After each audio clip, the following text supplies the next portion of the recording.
नमस्कार, आप देख रहे हैं पॉलिटिकल पिच। पॉलिटिकल पिच पे चर्चा करते हैं सनातन धर्म को खत्म कर देने के लेकर जिस प्रकार की राजनीति हो रही है और विशेष प्रकार भारतीय जनता पार्टी ने इसको न केवल तमिलनाडु में बल्कि तमिलनाडु से बाहर भी इस मुद्दे को उठा रहे हैं। डीएमके के नेता और तमिलनाडु के मंत्री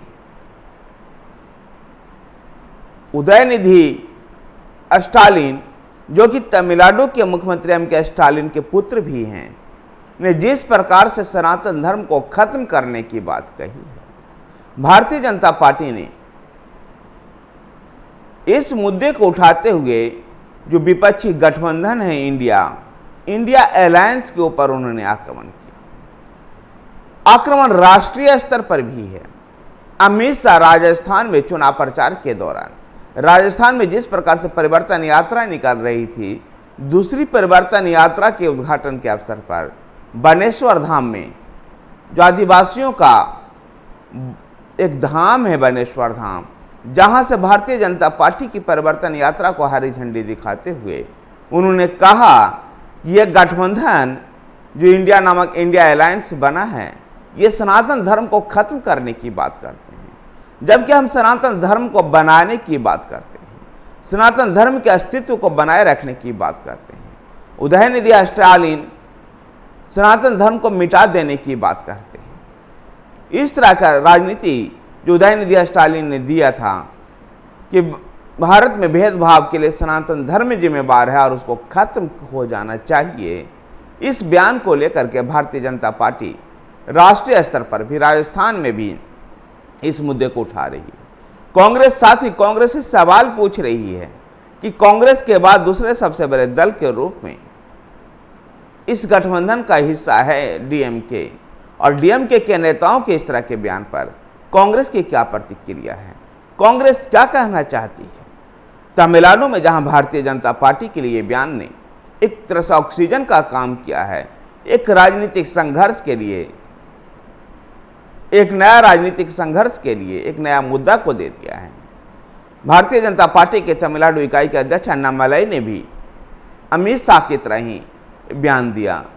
तो भारतीय जनता पार्टी के सोशल मीडिया सेल के प्रमुख, आईटी सेल प्रमुख अमित मालवीय ने भी उदयनिधि स्टालिन के बयानों को गंभीरता से लेते हुए उनके ऊपर करारे प्रहार किए। कह सकते हैं कि एम.के. स्टालिन के पुत्र उदयनिधि स्टालिन ने जिस प्रकार से ये बयान दिया है और लगातार इस बयान पर बने रहे हैं, लगातार डटे रहे हैं, इससे भारतीय जनता पार्टी को राष्ट्रीय स्तर पर भी हिंदू वोटों को मोबिलाइज करने का एक मौका दिखाई दे रहा है। वैसे 2024 का लोकसभा चुनाव लगभग भारतीय जनता पार्टी की जीत तय है।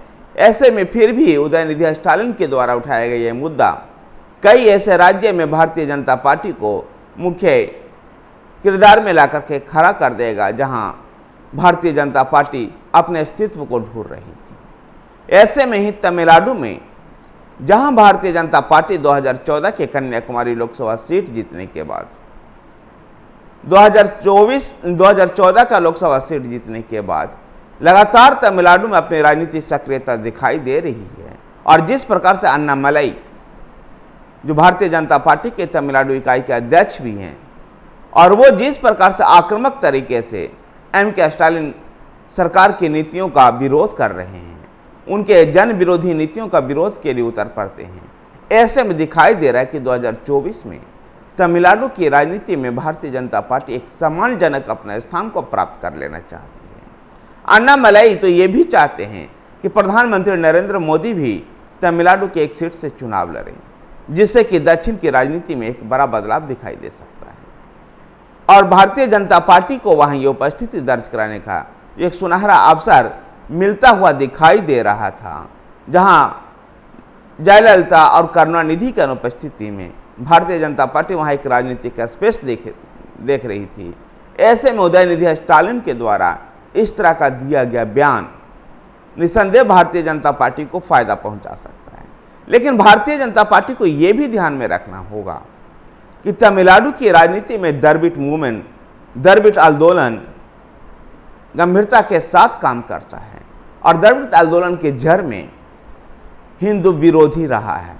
हिंदू विरोध की राजनीति तमिलनाडु में फैली फूली है, जबकि हिंदू समर्थक राजनीति इतनी अधिक फैली फूली नहीं है।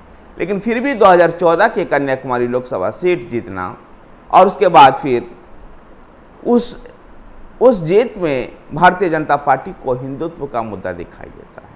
और ऐसे में सनातन धर्म का ये विरोध का जो मामला है, जो कि तमिलनाडु के एक युवा मंत्री और एम.के. स्टालिन के पुत्र उदयनिधि स्टालिन के द्वारा दिया गया है, इस बयान को भारतीय जनता पार्टी राजनीतिक रूप से भुनाने का प्रयास करेगी और अभी से ही वो इस मिशन में लग गई है। धन्यवाद साथियों। अगर आपको वीडियो पसंद आए तो वीडियो को लाइक कीजिए, शेयर कीजिए। हमारे साथ बने रहने के लिए हमारे चैनल पॉलिटिकल पेज को सब्सक्राइब कीजिए। धन्यवाद।